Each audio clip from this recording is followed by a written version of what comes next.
В 1085 году в Чечне началось полномасштабное восстание против царских войск. Возглавил его легендарный шейх Мансур, опытный полководец и прирожденный лидер.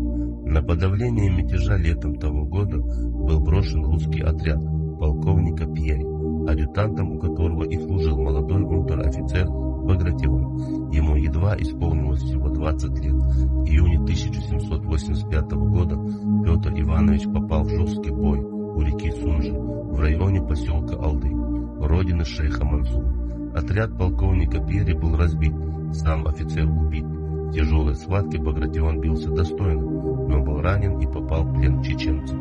И хотя в битве погиб родной брат шейха Мансура, мстить пленному лидер горцев запретил. Пораженные мужеством героя и его навыкам в сече, военнафи оказали ему медицинскую помощь и решили без выкупа выдать пленника царской администрации. Без каких-либо требований и условий чеченцы в течение пару дней переправили его на другой берег Сунжи, где стояли русские войска.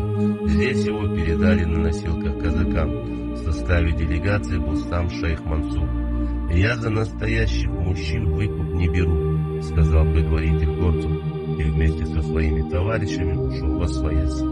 Позже освобожденный Петр Иванович Багратион войдет в российскую историю как участник Бородиновской битвы, выдающийся герой Отечественной войны 1812 года.